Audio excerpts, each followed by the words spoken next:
പ്രധാന വാർത്തകൾ. രാഹുലിന്റെ ഭാരത് ജോഡോ ന്യായ് യാത്രയ്ക്ക് മണിപ്പൂരിൽ തുടക്കമാകുന്നു. 66 ദിവസത്തെ യാത്ര കടന്നു പോകുന്നത് 15 സംസ്ഥാനങ്ങളിലെ 110 ജില്ലകളിലൂടെ.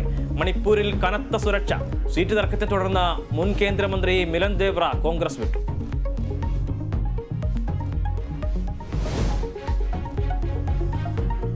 പ്രധാനമന്ത്രിയുടെ കേരള സന്ദർശനത്തിൽ തൃപ്രയാർ ശ്രീരാമക്ഷേത്ര ദർശനവും.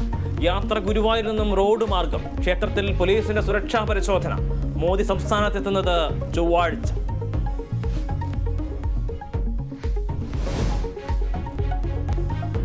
പിണറായി വിജയൻ സൂര്യനെ പോലെ എന്ന പരാമർശം വ്യക്തിപൂജയല്ലെന്ന് MV ഗോവിന്ദൻ. ഉദ്ദേശിച്ചത് ഒരു അന്വേഷണ ഏജൻസിക്കും പിണറായിക്ക് അടുത്തെത്താൻ കഴിയില്ല എന്ന്. വീണ വിജയനെതിരായ അന്വേഷണത്തിൽ പാർട്ടിക്ക് ഭയപ്പെടാനില്ല. അന്വേഷണം രാഷ്ട്രീയ പകപോക്കലെന്നും CPM സംസ്ഥാന സെക്രട്ടറി.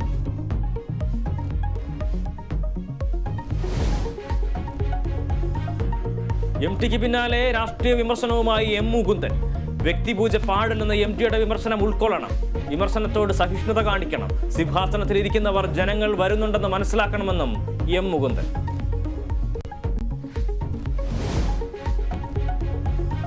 BJPക്കെതിരെ രൂക്ഷ വിമർശനവുമായി KCBC. BJP ഭരിക്കുന്ന സംസ്ഥാനങ്ങളിൽ ക്രൈസ്തവർക്കെതിരെ നടക്കുന്നത് വ്യാപക അക്രമങ്ങൾ. പ്രധാനമന്ത്രിയുടെ ക്രിസ്മസ് വിരുന്നിന്റെ ഉദ്ദേശശുദ്ധി സംശയകരം. വിമർശനം ഫാദർ പാലക്കാപ്പള്ളി ദീപികയിൽ എഴുതിയ ലേഖനത്തിൽ.